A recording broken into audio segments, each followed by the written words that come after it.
Hello everyone. Today we are discussing chapter 12, which is about solutions.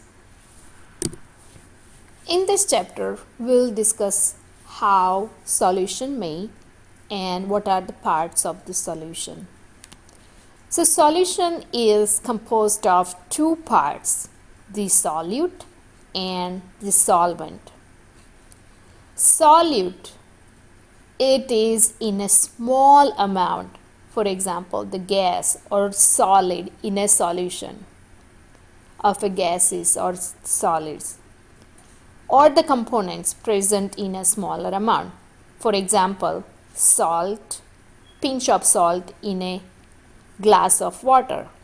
Pinch of salt is called solute. Let's define solvent. The liquid in the case of solution of gases or solids, or the component present in a larger amount.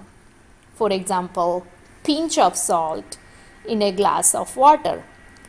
We define pinch of salt is a solute because it's in smaller amount, and a glass of water which is in a bigger amount, larger amount, which is called solvent. So solution has two parts, solute and solvent. Solute is in smaller amount and solvent is in larger amount.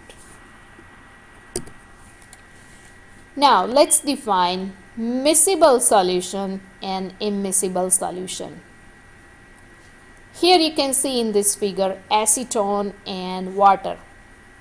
You don't see layers in this test tube. When you see acetone and water, they mix into each other, they dissolve into each other. So that means we can say their properties are miscible, their proportions are miscible, they mix with each other. Let's go back again.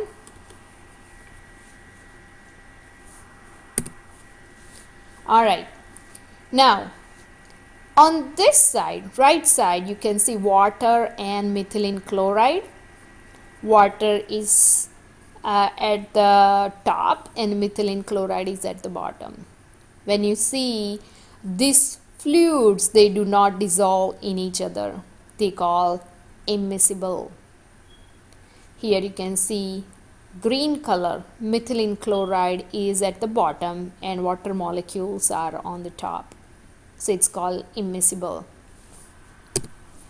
Let's check this concept. We need to identify the solutes and solvents in the following solution.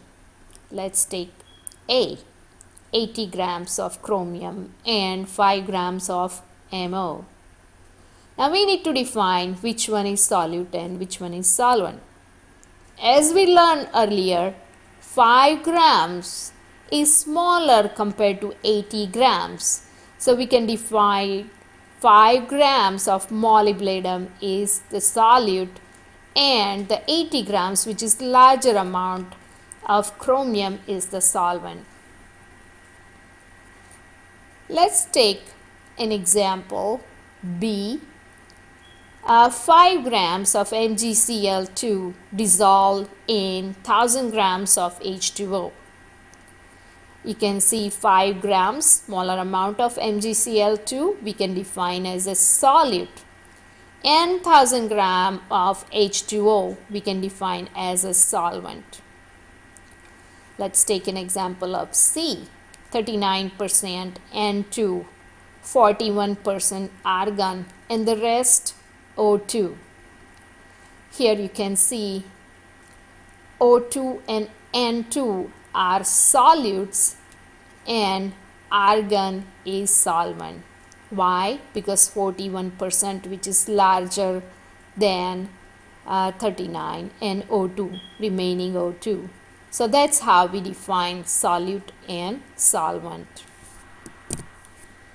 Let's define solubility. The solubility of a solute is the amount that dissolves in a given quantity of solvent at a given temperature.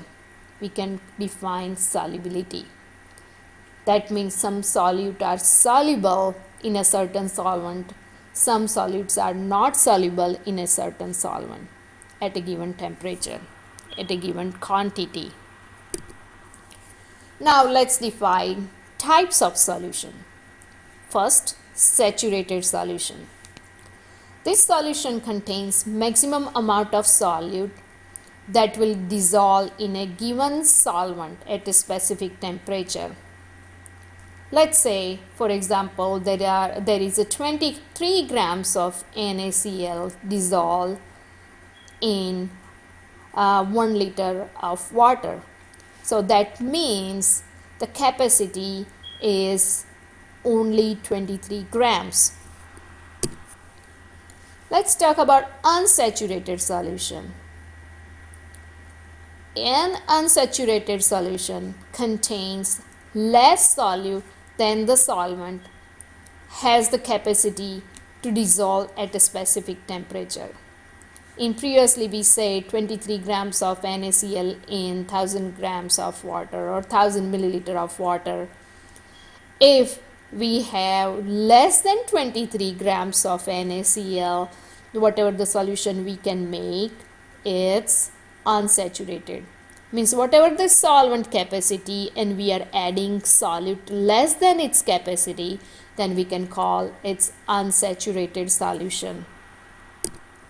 Now let's define supersaturated solution.